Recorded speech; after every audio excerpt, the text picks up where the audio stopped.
Guys, welcome to another video. I'm kind of doing some more autopilot testing, a little more extreme here. I got one of the latest versions, 2019.16.2. I've noticed it is a little, actually seems to regress a little bit on certain situations, but I'm going to do that in another video. This one, I'm taking it up some fairly tight, windy back roads. There's not a huge shoulder on this road. You'll see there it's rated at 40. But these turns, they kind of recommend 25, or 20 actually. I do it at 25, and then 30 on some of the turns. You'll see in the kind of bottom center there, I have zoomed in on what is normally my center screen so you can see the autopilot readout there. And then the left and right you'll see is the fender rear-facing cameras.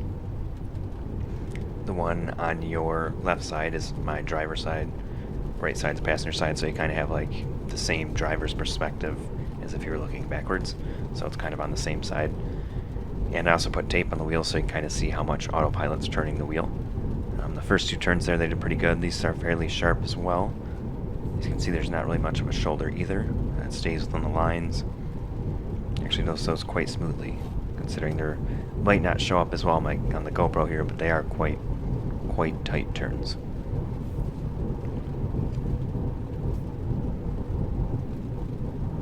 Got two more up here. I kind of do this section, just kind of uphill and then downhill. Then I turn around and do that same route again in the opposite direction. And then another thing you'll notice is you'll see my hands a few times on the wheel. I know there's a lot of autopilot videos out there where they don't have their hands on the wheel. That's more for dramatic effect. The blue icon on my center screen, which I'll highlight now, shows I'm on autopilot. If I at any point change the direction of the car from what autopilot's doing, it immediately, the blue icon disappears and I regain steering control. So there's no way I can actually steer the car. I just have my hands on the wheel because that's generally what you should be doing on autopilot, especially on roads like these. Have your hands on the wheel, be ready to take over if the car screws up at all. Especially on roads like these where it's not technically, it's not supposed to be, it's not designed for these roads yet. It works extremely well on most situations, but there are situations that gets confused. It'll freak out and let you know and want you to take control. And the best way to take control immediately is obviously having your hands on the wheel and be paying attention. So we're going down. That was actually a fairly sharp left-hand turn. It did good.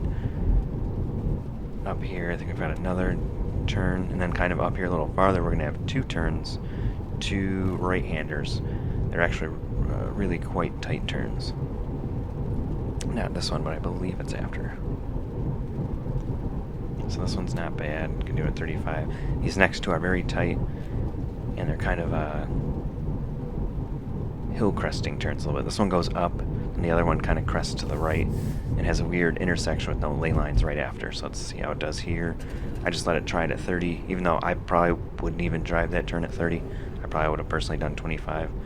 Here's another right-hand turn, cresting through a hill, big gap in the lane lines and an intersection. Handles it quite well. Obviously gets a little close to the center yellow lines there, but it doesn't cross them. This one, not the smoothest turn, but still it's fairly sharp. May not appear that way, but you can just tell by how quick it's passing by in those side cameras. It is a somewhat tight turn. It's nice to have actually a little bit of shoulder here, though. Alright, I'm going to fast forward here, and we're going to do the same route back in the other direction.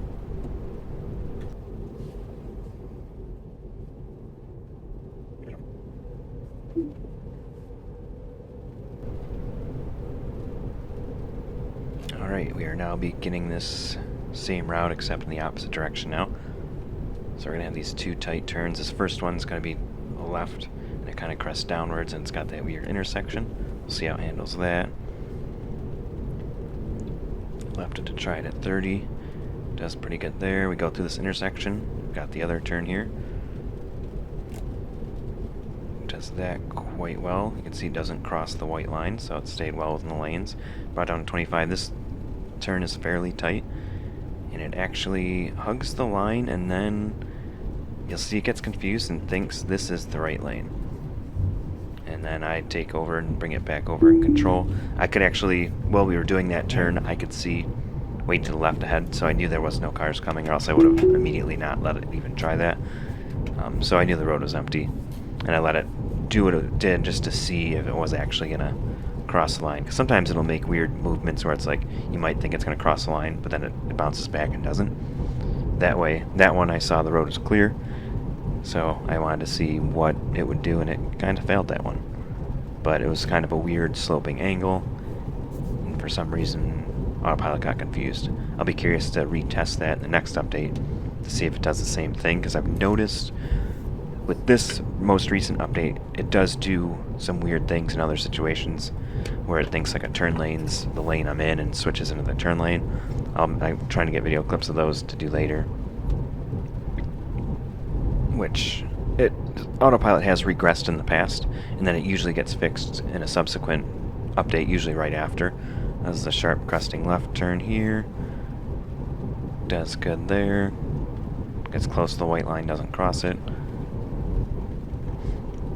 But when it does usually regress, it tends to get fixed in a subsequent update shortly after.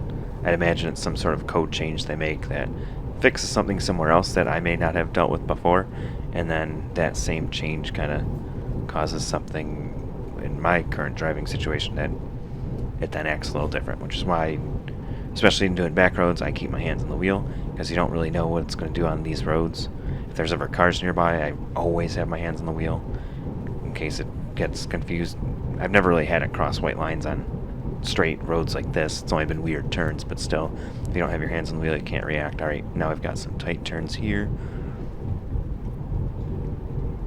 They're recommended for 25. I believe I leave it at 30 the whole way through just to see what it does, or how it does, I should say. It's doing quite well thus far. We're staying within the lines. It's handling them good. This one's a cresting down left that's fairly tight. So this will be interesting to see how well it does, if it slows down at all. Oh, it handles it at 30, which is actually quite impressive. Handles this one good as well. Bring up the speed because these next two aren't super tight, so there's no big downside to them. And now I'm going to be fast forwarding it up here to the next section. Alright, and for my last road section to test, this one's a fun one. It's a business park road, so it's one that's probably not very well GPS mapped.